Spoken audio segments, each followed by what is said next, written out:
Hello, today we're going to be looking at Hebrews 7:11 through 28, which is quite a large text as we continue our series on Hebrews. And in this series, just as a reminder, we've been seeing how Jesus is better. That's kind of the big idea. Jesus is better than the angels. Jesus is better than Moses. Jesus is better than the priests. All of these things are things from the Old Covenant and part of the Old Covenant. And so in our text today, we're going to see a contrast between the priesthood of Jesus and the priesthood of the sons of Aaron, the Levites, but particularly the priests that are from the sons of Aaron in that line. And so he's going to start off by saying, now, if perfection had been attainable through the Levitical priesthood, for under it this people received the law, what further need would there be for another priest to arise after the order of Melchizedek, rather than one named after the order of Aaron?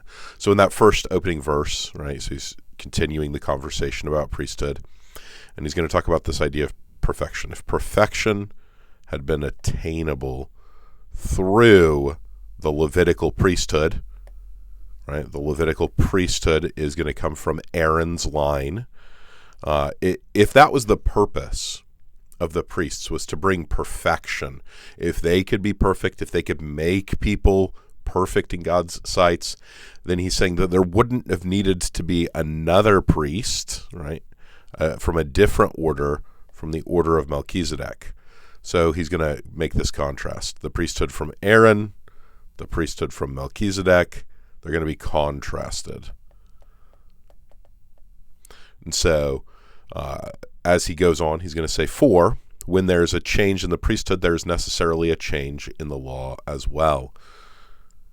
For the one of whom these things are spoken belongs to another tribe, from which no one has ever served at the altar. So when there's a change in the priesthood, so the priesthood is the sons of Aaron, there's necessarily a change in the law as well. And we're gonna see the same language in just a little bit in verse 18, when he's going to talk about the former commandment being set aside. If you look up there, so that former commandment being set aside, there's a change in the law. And what is this change? Well, the priesthood of Aaron is no longer necessary, and God is going to do away with the contrast that's going to be made here is between the Old Covenant and the New Covenant. And so the Old Covenant has been fulfilled in the person and work of Christ.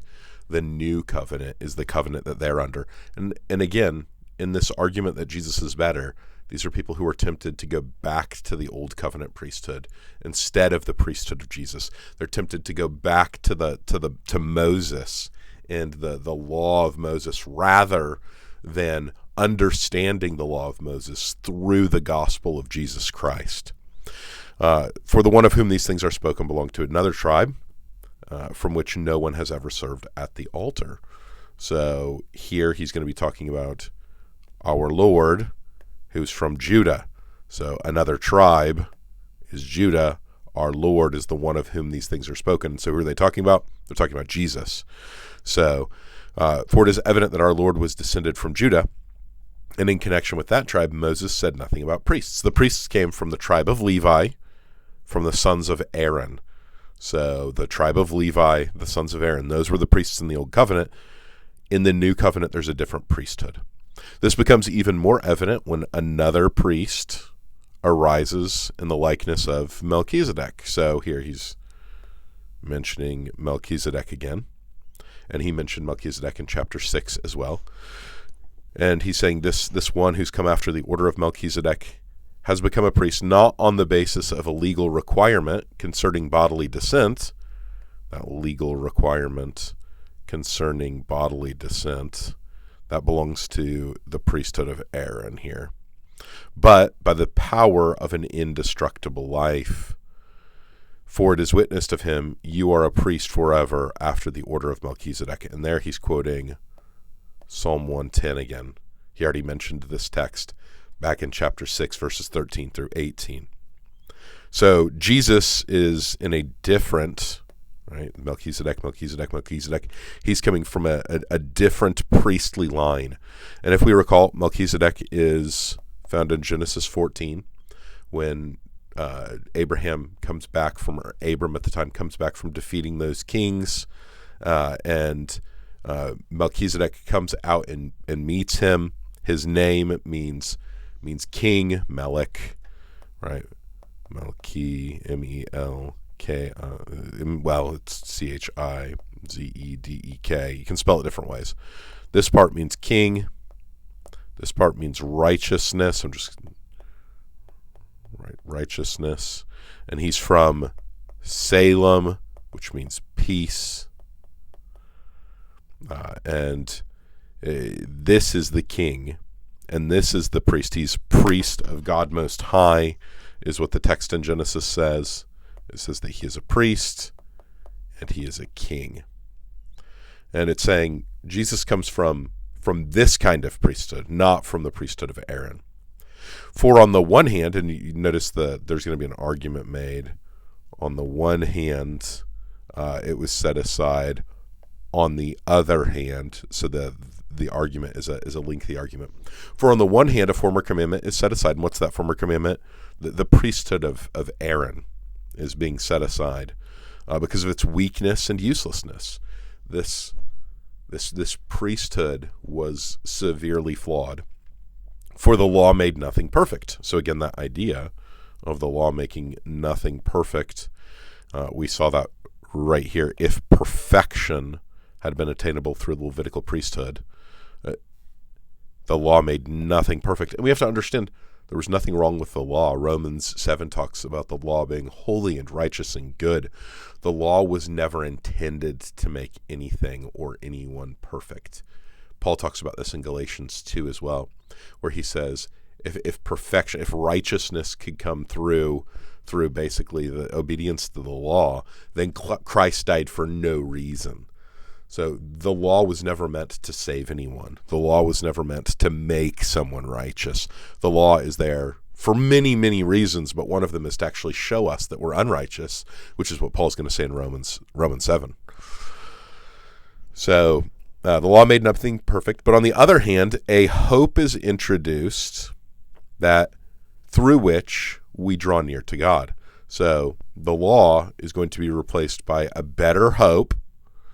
And it says, through which we draw near to God. And that's, of course, going to be the gospel and the person of Christ and Christ's priesthood. And it was not without an oath. So he talked about oaths or alluded to them in chapter 6, verses 13 through 18 as well. It was and it was not without an oath. For those who formerly became priests were made such without an oath. So God did not swear. He did not make an oath, make a lofty promise. But this one was made a priest with an oath. This one, right? This one is Jesus. Jesus was made a priest with an oath. And what was the oath? Well, the oath was that quote from Psalm 110. The Lord has sworn, right, same language from Hebrews 6:13 through 18, and will not change his mind. You are a priest forever. This makes Jesus, so again, Jesus is the one, right? This makes Jesus the guarantor, the one who guarantees, of a better covenant. So look at the contrast here. It's talking about the Mosaic covenant, the covenant that God gave to Israel on Mount Sinai. In Exodus 19 through 24, you see the promise of it in 19. You see the covenant ceremony in Exodus 24. And he's saying that Jesus is the one who brings about and is the guarantor of a better covenant. The former priests, right, the ones after Aaron, the former priests, were many in number. So this is part of their weakness and uselessness. So it uses that weak and useless language. They were many in number and were prevented by death. They were weak from continuing in office. Nobody's reigning forever as a priest in the order of Aaron. So they were dying. They were many in number. But he, who is that? That's Jesus. This Jesus, he holds his priesthood permanently. He's always priest because he continues forever, because he always lives to intercede for his people. Consequently, because of this, he is able to save to the uttermost those who draw near to God through him. So those other priests didn't make anything perfect, but what can Jesus do? He can save to the uttermost. He can completely save. He can make them perfect. Since he always lives to make intercession for them, he continues forever. He always lives to intercede, to plead on their behalf. For it was indeed fitting that we should have such a high priest. This makes sense, is what he's saying, that we should have such a high priest, that we should have a high priest like Jesus, who can save to the uttermost, who makes intercession always, who is made this by an oath. It makes sense, is what he's saying. For it was indeed fitting that we should have such a high priest, holy, and then he's going to give the characteristics of this priest. Holy, right? Holy is this gloriously weighty idea, perfect in all of his attributes. He is set apart, right, to do this duty. He is set apart from sin. He is set apart to God. He's holy. He's innocent, completely blameless, unstained, just kind of another word, separated, right? So we're actually just getting kind of the piling on of these adjectives to tell us who Jesus is: holy, innocent, unstained, separated from sinners, and exalted above the heavens. Exalted. So that's who this Christ is, and it's fitting that he is like this.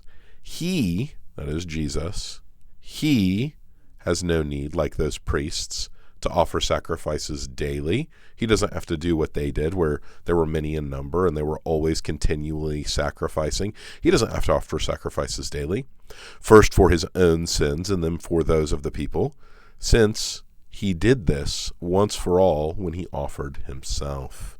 So he offered himself. He doesn't have to continually offer sins or sacrifice for sins, and he doesn't even have to offer sacrifice for his sin because he was without sin. So he's not like those imperfect, weak, and useless priests that filled the old covenant. For the law appoints men in their weakness as high priests. So those sons of Aaron are the ones who are weak as high priests. But the word of the oath, that swearing that happened in Psalm 110, which came later than the law, right? Because again, it happened in Psalm 110, appoints a son who has been made perfect forever. So that is this Jesus, and that is his priesthood. So just reflect on these few things. First, reflect on who Jesus is. So I've kind of scribbled these up, so I'll erase just a little bit. He's holy.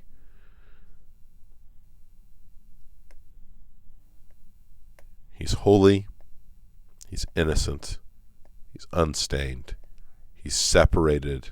And he's exalted. That's who he is. And because he is those things, he is the guarantor of a better covenant, the covenant that we're in, the new covenant. And what does he do? He continues forever. And what does he continue doing forever? Making intercession on our behalf. And what does he do once he does that? Well, he saves to the uttermost, is what the text says. Saves to the uttermost those who draw near to God through him, since he always lives to make intercession for them. And he offered himself up once for all sin. That is our great priest king in the order of Melchizedek, Jesus Christ.